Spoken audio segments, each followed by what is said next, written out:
Se Deus é bom, por que tanta gente boa vive na pobreza? Se a Bíblia é o livro mais lido da história da humanidade, por que tanta gente que a lê continua sem dinheiro, sem direção, sem paz? Algo não fecha. E hoje eu vou te mostrar exatamente o que é esse algo, porque a resposta está dentro da própria Bíblia e ela é muito mais poderosa do que te ensinaram. Fique comigo até o final, porque o que eu vou compartilhar aqui pode literalmente mudar o rumo da sua vida. Durante séculos, uma ideia foi repetida tanto que virou verdade na cabeça das pessoas.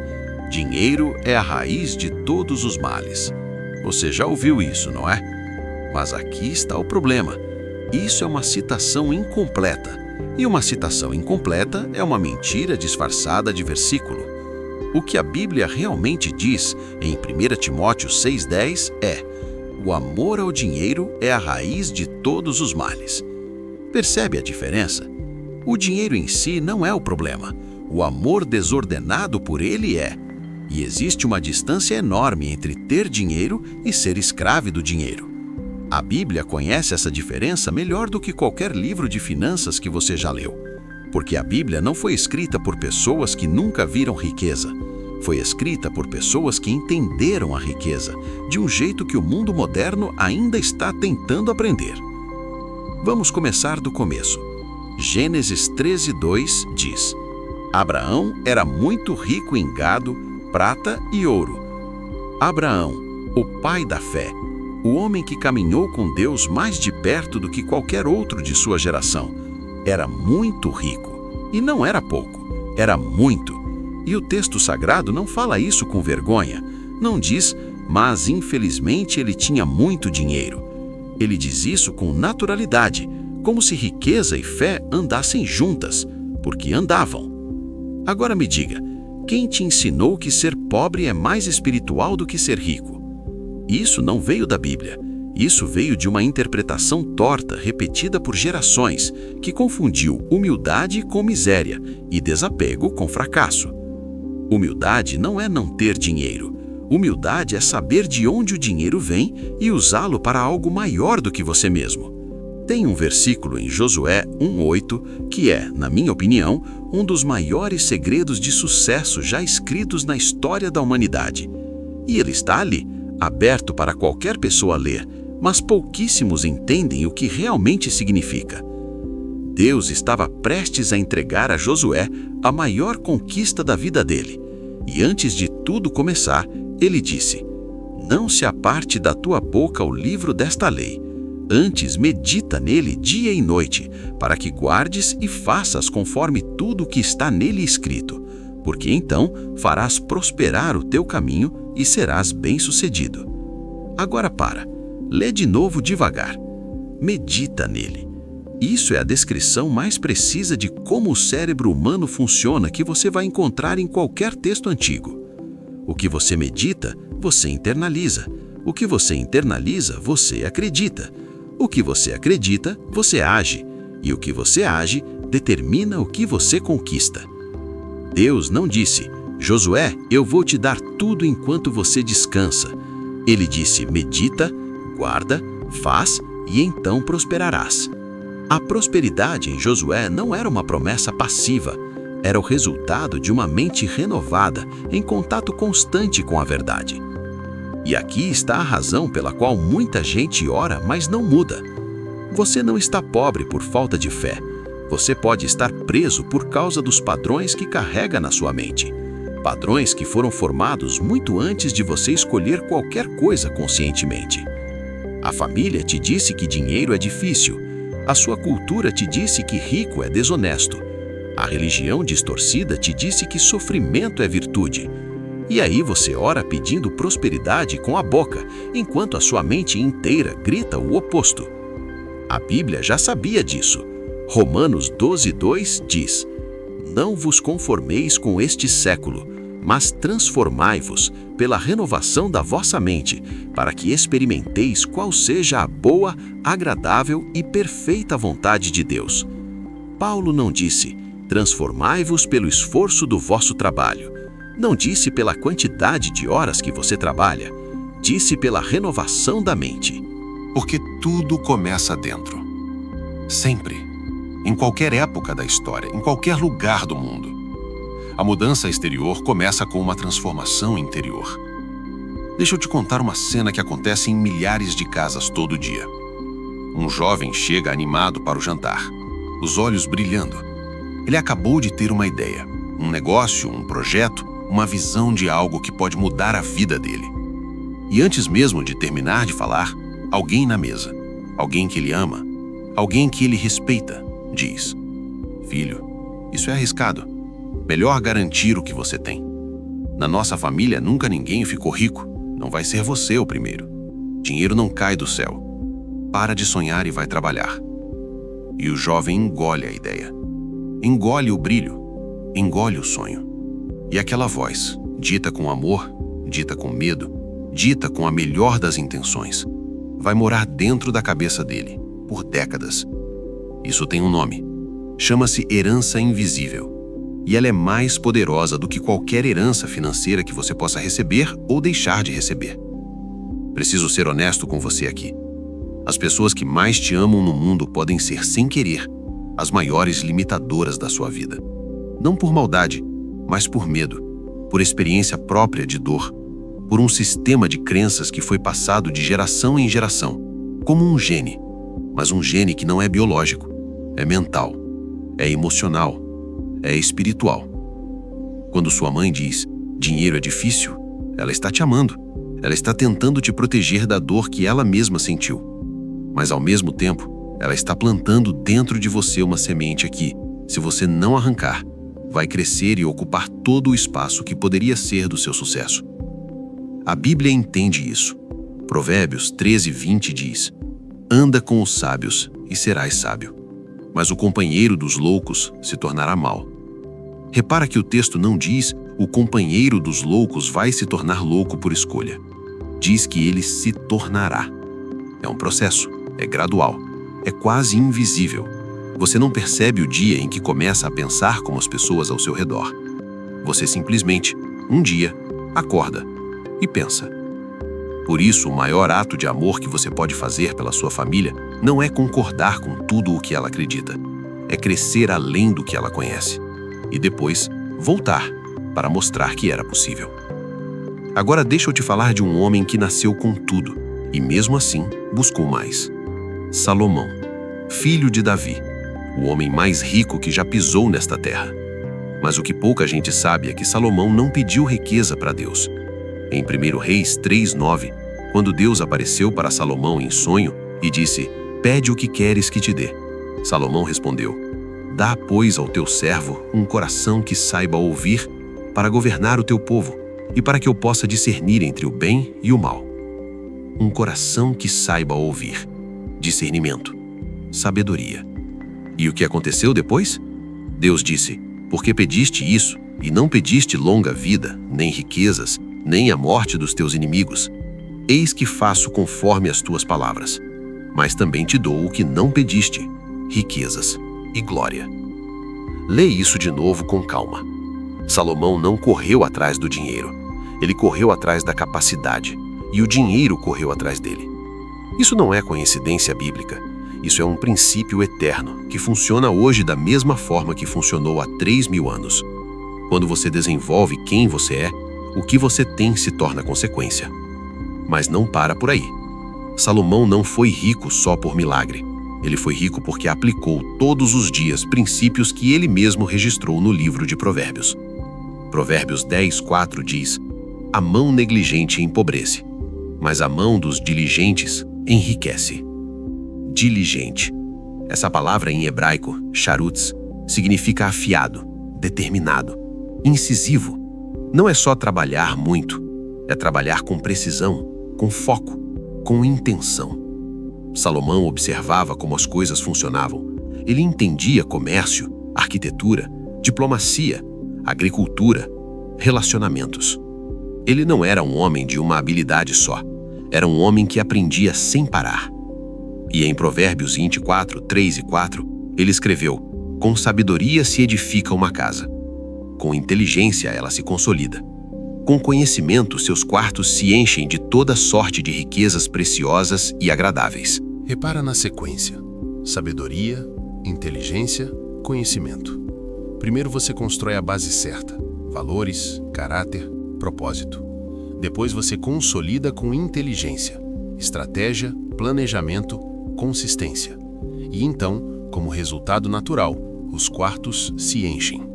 Não é o contrário. Você não enche os quartos primeiro e depois aprende. Você aprende primeiro e os quartos se enchem por consequência. Quantas pessoas você conhece que tentam fazer exatamente o contrário? Que querem o resultado antes de construir a fundação? Se essa verdade está encontrando eco em você, se você sente que é hora de alinhar sua mente com os princípios eternos da prosperidade, deixe seu like agora.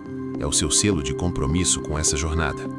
E se você ainda não é inscrito, inscreva-se no canal e ative o sininho, porque aqui você encontra os princípios que transformam conhecimento em sabedoria prática. Existe uma frase que as pessoas adoram repetir: dinheiro não traz felicidade. E eu vou te dizer algo que pode te surpreender. A Bíblia concorda e discorda ao mesmo tempo. Eclesiastes 10:19, escrito pelo próprio Salomão, diz: o pão é feito para o riso, o vinho alegra a vida, e o dinheiro responde a tudo. O dinheiro responde a tudo. Salomão não tinha medo de dizer isso, porque ele sabia, por experiência própria, que a pobreza não é espiritual. A pobreza é uma prisão. Ela limita suas escolhas, estreita seus horizontes, drena sua energia com problemas que o dinheiro resolveria em minutos. Mas o mesmo Salomão também escreveu em Provérbios 17:22: o coração alegre é um bom remédio, mas o espírito abatido seca os ossos. Então, onde está a verdade? A verdade está em entender que dinheiro sem propósito é vazio, mas propósito sem recurso é frustração. Felicidade real é ter paz com Deus, clareza no propósito, amor nas relações e, sim, recursos suficientes para viver com dignidade, gerar impacto e deixar herança. Isso não é contradição, é completude. Deixa eu te fazer uma pergunta diferente agora. Você já conheceu alguém que trabalhou a vida inteira, acordou cedo, dormiu tarde, não faltou um dia sequer, e mesmo assim chegou aos 50, 60 anos sem nada construído? Sem reserva, sem negócio, sem legado, cansado por dentro de um jeito que o fim de semana não resolve? E você já conheceu outra pessoa que parece trabalhar menos, que parece mais leve, mais tranquila e as coisas simplesmente acontecem para ela? A diferença entre essas duas pessoas não é sorte, não é esforço, é algo muito mais profundo. E a Bíblia explica isso com uma clareza que vai te deixar sem palavras. A lei mais poderosa do universo está escrita em Gálatas. Gálatas 6:7 diz: não vos enganeis, Deus não se deixa zombar, pois aquilo que o homem semear, isso também ceifará. A maioria das pessoas lê esse versículo pensando em pecado e consequência. E sim, ele fala disso. Mas ele fala muito mais. Ele está descrevendo uma lei tão real quanto a gravidade, uma lei que não escolhe religião, raça, país ou classe social. O que você semeia, você colhe. Simples assim. Assustador assim, libertador assim. Se você semeia tempo aprendendo, colhe capacidade. Se você semeia disciplina hoje, colhe liberdade amanhã. Se você semeia valor na vida das pessoas, colhe relacionamentos que abrem portas que dinheiro nenhum compra. Mas aqui está o lado que ninguém gosta de ouvir. Se você semeia distração, colhe atraso. Se você semeia ressentimento, colhe isolamento. Se você semeia a mentalidade de que o mundo te deve algo, colhe uma vida de espera que nunca termina. A lei não mente, a lei não tem favoritos, a lei simplesmente funciona. Volta na cena do homem que trabalhou a vida inteira e não construiu nada. Ele semeou esforço, mas esforço em quê? Provérbios 21:5 responde: os planos do diligente tendem à abundância, mas todo aquele que se apressa tende à pobreza. Lê de novo: todo aquele que se apressa tende à pobreza. Isso é revolucionário, porque a nossa cultura glorifica a pressa, glorifica o agito, glorifica a pessoa que está sempre ocupada, sempre correndo, com 1000 coisas ao mesmo tempo. Mas Salomão, que conhecia a riqueza, do jeito que você e eu nunca vamos conhecer, disse que quem se apressa atende à pobreza. Porque pressa sem plano é energia desperdiçada, é semear em qualquer terra sem escolher o solo, sem preparar o terreno, sem entender a estação. O diligente planeja, o diligente escolhe onde vai colocar sua energia. O diligente entende que não é sobre quantas horas você trabalha, é sobre em qual direção você está caminhando. Um barco sem leme pode ter o melhor motor do mundo. Vai se mover muito, mas não vai chegar a lugar nenhum. Semear no solo certo é o princípio que muda carreiras. Jesus sabia disso. Em Mateus 13, na parábola do semeador, ele descreve 4 tipos de solo. E o semeador é o mesmo. A semente é a mesma. O sol é o mesmo. A chuva é a mesma. O que muda é o solo. E qual é o solo da sua vida? O solo é a sua mente, são os seus valores, é o ambiente que você escolheu, são as pessoas com quem você passa seu tempo, é o que você alimenta dentro de você todos os dias. Você pode ter o melhor conselho do mundo plantado num solo ruim e ele não vai crescer. Por isso, 2 pessoas podem ouvir a mesma palestra, ler o mesmo livro, receber a mesma oportunidade e ter resultados completamente diferentes. A semente foi igual, o solo era diferente. Então, antes de perguntar o que eu preciso fazer para ganhar mais dinheiro, a pergunta certa é: qual é o estado do meu solo hoje? Você está pronto para receber o que está pedindo? Sua mente está preparada para administrar o que você quer construir? Porque Deus não vai colocar nas suas mãos o que sua mente ainda não consegue sustentar. E aqui chegamos em algo que precisa ser dito. Existe um tipo de sofrimento que só quem conquistou muito conhece. É o sofrimento do vazio depois da vitória. É chegar no topo e se perguntar: é isso? Era isso que eu queria tanto? Salomão viveu isso, e ele foi corajoso o suficiente para escrever sobre isso. Eclesiastes 2:11 diz: Então atentei para todas as obras que as minhas mãos tinham feito, e para o trabalho que com tanto afã realizei. E eis que tudo era vaidade e correr atrás do vento. Esse é Salomão falando, o homem mais rico da história, o homem que tinha tudo, e ele estava vazio. Por quê? Porque ele tinha construído muito, mas tinha esquecido do porquê. Ele tinha acumulado sem propósito, tinha conquistado sem conexão. Tinha chegado ao topo e descoberto que tinha escalado a montanha errada. E essa é a armadilha mais sofisticada que existe. Não é a pobreza que destrói mais vidas. É o sucesso sem propósito. É a riqueza sem alma. É a conquista sem significado. Então, qual é a diferença entre o dinheiro que esvazia e o dinheiro que preenche? Deuteronômio 8:18 diz: Lembra-te do Senhor teu Deus, porque é Ele quem te dá força para adquirir riqueza. A força para adquirir riqueza vem de Deus, mas o texto não para aí. Na sequência, Moisés alerta Israel: não esqueça de onde veio quando chegar lá. O dinheiro que liberta é o que carrega um propósito maior do que você mesmo. É o dinheiro que paga a faculdade do filho, que liberta o cônjuge de um trabalho que o mata por dentro, que financia um projeto que impacta pessoas, que permite que você durma sem ansiedade e acorde sem medo. Esse dinheiro não é pecado. Esse dinheiro é fruto de uma vida alinhada. E para chegar até ele, você não precisa atraiçoar seus valores. Você precisa, na verdade, honrá-los mais do que nunca. Porque quando você constrói com caráter, o que você constrói dura. Provérbios 10:22 encerra com perfeição. A bênção do Senhor enriquece e não traz tristeza consigo. Não traz tristeza, não traz vazio, não traz aquela sensação de que algo ainda está faltando, porque foi construído do jeito certo, com as mãos certas, para os fins certos. Chegamos até aqui juntos, e se você assistiu até esse momento, eu quero que você saiba uma coisa antes de eu continuar.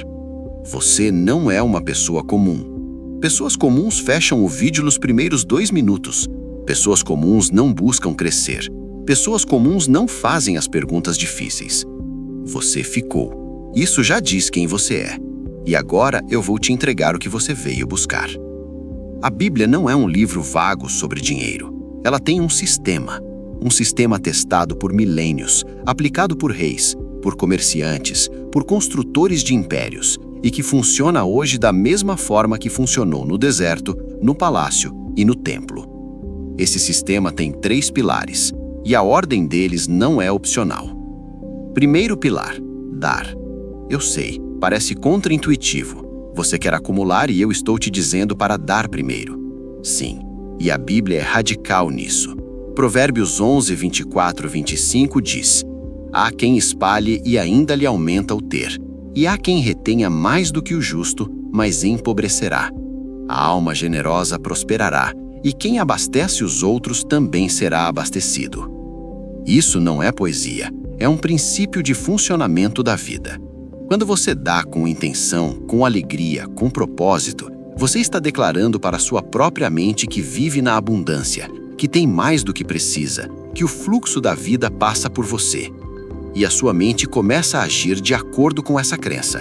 Começa a enxergar oportunidades que antes eram invisíveis. Começa a criar conexões que antes pareciam impossíveis. Dar não empobrece. A mentalidade de escassez empobrece. E dar é o remédio mais poderoso contra ela. Segundo pilar, guardar com inteligência. Provérbios 21, 20 diz: há um tesouro precioso e azeite na casa do sábio, mas o homem insensato os desperdiça. O sábio guarda, o insensato consome tudo. Isso não é sobre ser avarento, é sobre ter respeito pelo fruto do seu trabalho, é sobre entender que o que você não consegue guardar, você também não consegue multiplicar. Toda grande construção começa com uma reserva. Toda árvore começa com uma semente guardada, não consumida. Se tudo o que entra sair imediatamente, você nunca vai ter o capital financeiro, emocional e espiritual para dar o próximo salto. Guardar é um ato de fé no seu próprio futuro. Terceiro pilar, multiplicar com sabedoria. Em Mateus 25, Jesus conta a parábola dos talentos. Um senhor entrega recursos aos seus servos antes de viajar. Um recebe 5 talentos, outro 2, outro 1. Quando o senhor volta, o que recebeu 5 tinha feito 10, o que recebeu 2 tinha feito 4, e o que recebeu 1, por medo, por insegurança, por falta de visão, enterrou o que tinha. E o senhor não elogiou quem enterrou. Ele chamou esse servo de preguiçoso e mau. A mensagem é pesada e linda ao mesmo tempo. Deus não quer que você enterre o que Ele te deu. Ele quer que você multiplique. Multiplicar pode ser um negócio, pode ser uma habilidade desenvolvida, pode ser um investimento, pode ser um filho bem criado, pode ser uma comunidade transformada, mas tem que ser algo. O que foi dado para você não foi dado para ficar parado. Agora vem o verdadeiro legado. A pergunta que vai ficar na sua cabeça. Aqui está a pergunta que eu quero que você carregue depois que esse vídeo acabar. Não é quanto dinheiro eu quero ter. A pergunta é: quem você quer ter sido quando chegar no final da sua história? Porque no fim, ninguém vai lembrar do seu saldo bancário. Vão lembrar de como você tratou as pessoas. Vão lembrar do que você construiu que durou. Vão lembrar se você foi corajoso o suficiente para viver com propósito, ou se você deixou o medo escolher a sua vida por você. Provérbios 13, 22 diz: o homem bom deixará herança aos filhos dos seus filhos. Filhos dos filhos, 2 gerações à frente. Isso significa que o que você decide hoje não afeta só você. Afeta pessoas que ainda nem nasceram. Afeta um nome que pode durar, uma história que pode inspirar, um caminho que pode ser seguido. Riqueza real não é o que você acumula, é o que você constrói que continua depois de você. Se você chegou até aqui, se essa verdade encontrou morada em seu coração, eu quero te convidar a selar esse compromisso. Vá até os comentários e escreva: Eu fui feito para prosperar. Declare isso, sinta isso, porque a primeira vez que você declara algo em voz alta ou por escrito, isso começa a se tornar real para você de um jeito diferente.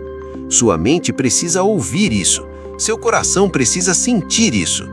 E se você ainda não é inscrito no canal, inscreva-se agora e ative o sininho, porque aqui você encontra os princípios eternos que transformam mentes, renovam crenças e constroem destinos de prosperidade com Deus. Vamos fechar o círculo. A Bíblia nunca disse que dinheiro é pecado. Disse que o amor desordenado por ele é. A Bíblia nunca disse que pobreza é virtude. Disse que humildade é. E humildade é saber de onde vem tudo o que você tem. A Bíblia nunca disse que você deve cruzar os braços e esperar milagre. Disse para meditar, guardar, agir e então prosperar. Abraão foi rico, Salomão foi rico, José foi de escravo a segundo no comando do Egito. Davi saiu de pastor para rei. E todos eles, todos tinham uma coisa em comum. Eles não separaram fé de ação, não separaram Deus de estratégia, não separaram espiritualidade de excelência. Eles entenderam que Deus não chama ninguém para a mediocridade. E você foi chamado para muito mais do que você está vivendo agora. Eu acredito nisso. E no fundo, no lugar mais honesto dentro de você, você também acredita. Agora é a sua vez de agir. E a ação começa aqui, agora, nesse momento. Se esse vídeo plantou alguma coisa em você, se uma frase te tocou, se um versículo abriu algo por dentro, se você enxergou sua vida de um ângulo diferente, então eu preciso que você faça 3 coisas agora. Primeira, clica em curtir nesse vídeo. Não é só um gesto simbólico. É você dizendo para o mundo: eu escolho crescer.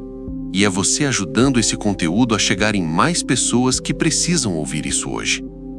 Segunda, se você ainda não está inscrito nesse canal, inscreve agora e ativa o sino, porque o que a gente está construindo aqui, essa conversa sobre fé, dinheiro, propósito e vida real, é uma jornada, e você não vai querer perder o próximo capítulo.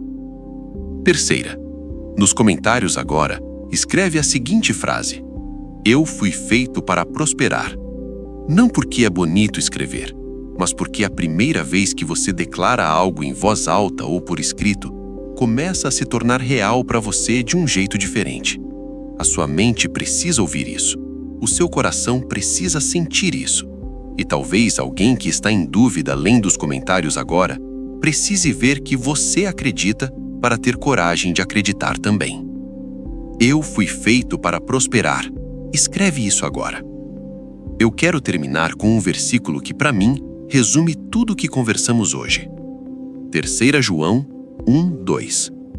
Amado, acima de tudo, desejo que te vá bem e que tenha saúde, assim como bem vai a tua alma. Repara, Deus deseja que te vá bem, que você tenha saúde, assim como bem vai a tua alma. Corpo, mente, espírito, finanças, relacionamentos, propósito. Deus não quer um pedaço de você prosperando enquanto o resto desmorona.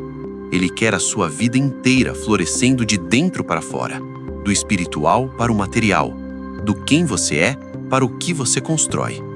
Essa é a riqueza que a Bíblia promete para quem caminha alinhado. Não é só conta cheia, é vida cheia. E você merece isso. Agora vai, porque o campo está esperando pelo semeador. E o semeador é você. Até o próximo vídeo. Que Deus abençoe cada passo da sua jornada.